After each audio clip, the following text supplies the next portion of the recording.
The national media has had a ton to say about Brock Purdy in these last 2 games, calling him a terrible quarterback for these 2 games, asking if he's been exposed, and furthermore, kind of questioning if Brock Purdy is anything but a system quarterback.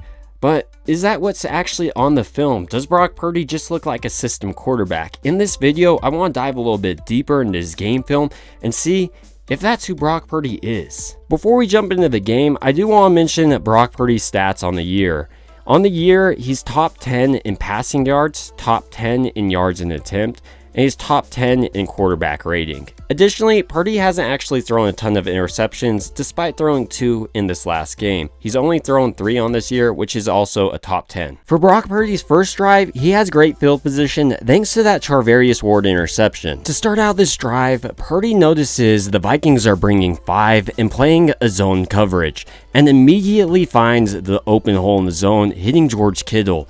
This is how you draw it up. The Vikings are a team that's going to bring pressure, but when they do, you need to make them pay, and right here, Purdy did. Now moving on to Purdy's second play, I thought this was an extremely impressive play. He's facing a 6-man front, so he's facing pretty immediate pressure, but nonetheless, he's able to make a throw to Brandon Ayuk with anticipation. He's throwing the ball before Brandon Ayuk is even coming out of his break. I don't know about you guys, but for a second-year quarterback, I love the way Brock Purdy is playing to start this game. And on the third play of this drive, they go right back to him and he connects Jauan Jennings. Once again, it's on a quick out route, but the Vikings are a team that bring a lot of pressure. So you just need to continually have positive plays. And Brock Purdy has been providing those so far. But everything can't be on Brock Purdy. On this play, he hands off to Christian McCaffrey.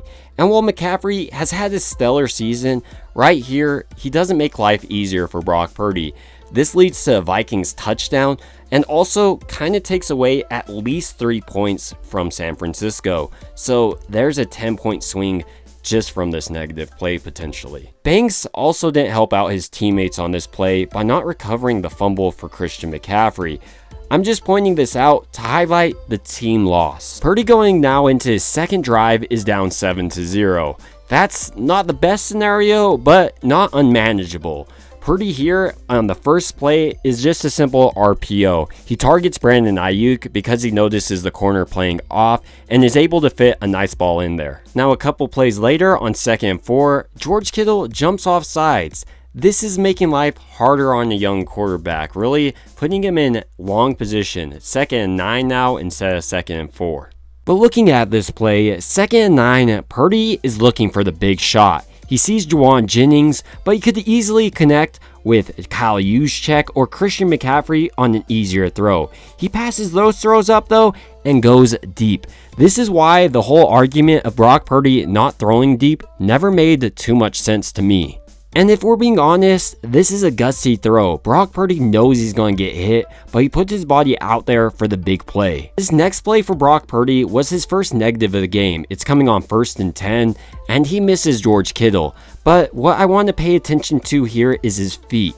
You'll notice his front leg is actually pointing the opposite direction of George Kittle.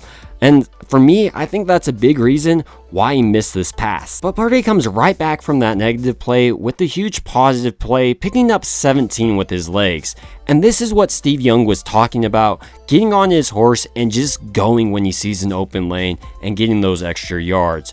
Purdy here can see, oh, I'm going to get tackled, able to get outside the box somehow when I thought the play was dead, and continues to run and pick up a nice gain. Many people don't really think of Purdy as a running quarterback, but his 10-yard split of 1.55 seconds is the same as Christian McCaffrey's. One thing that I'm also kind of tired of hearing is how Purdy doesn't make players around him look better than they are. Right here, Charlie Warner and Colton McKivitz give up instantaneous pressure. But nonetheless, Purdy is able to turn this into a positive play. Purdy is a quarterback that doesn't just have the ability to make off-schedule plays though. He's really able to make scheduled plays too. On this RPO, he connects with Brandon Ayuk and picks up 5. This allows his offense to continue to have the chains moving. Christian McCaffrey isn't able to do enough to get really any gain on the following play and puts Brock Purdy in this offense in the 3rd and long. Nonetheless, Purdy puts a nice ball on Jauan Jennings. He's not able to bring it down, but Purdy did enough to lead his team once again to a first down. But despite not picking up the first down, the Niners were in good position to score a field goal, but Jake Moody didn't come through. This is what I'm talking about having complementary football. Brock Purdy can't do it all by himself, and it's kind of foolish to say it's Brock Purdy's fault for not scoring on these first 2 drives. It's really been other people not executing. After this missed field goal, I think these next couple sequences further illustrate my point of this being a team loss and really not putting too much on your young quarterback, which San Francisco did throughout this game. So examining this, Jake Moody misses, and then the Vikings go down the field and score. They're up 10-0. San Francisco takes the field once again with 7 minutes and 33 seconds left on the clock. Brock Purdy and the offense drive them all the way down the field, take off a great chunk of time, 6 minutes and 32 seconds. That means Minnesota only has 1 minute and 1 second left. So now, on to Steve Wilks' job. He has to stop these guys from going down the field and scoring. Nonetheless, he called to 7. Coming out of the half, the story remained much the same for Brock Purdy. He didn't receive too much help. Christian McCaffrey on 3 carries netted 0 yards. And right after that, Colt McKivitz gave up a monstrous sack and put him in 3rd and long. But I do think Brock Purdy does have things he needs to work on, like he gets his ball batted down much more frequently than other quarterbacks, and this has to do with his height, but I do think he'll be able to work on this and hopefully improve across his career. And the story of this team not being a cohesive unit continued. The Niners defense gave up another scoring drive, so you can see how this game got out of hand for Brock Purdy and the offense relatively quickly. When we further examine Brock Purdy going down the field and leading a touchdown drive in the 3rd quarter and leading another field goal drive in the 4th, I think it really signifies Brock Purdy was a big reason why San Francisco was in the game throughout this game at all. He continually made plays, but he did have his own negatives as well, so we need to examine those. Take, for instance, his first interception. Like I mentioned earlier, if you're watching his feet, it's kind of pointed the opposite direction, and this ball gets away from Brock Purdy and he throws INT. He is under pressure, but he does need to make this throw in the future. Now examining Purdy's last interception of the game, this was a bad play the Niners could actually do after this play, but Purdy was put in pretty bad position throughout this game.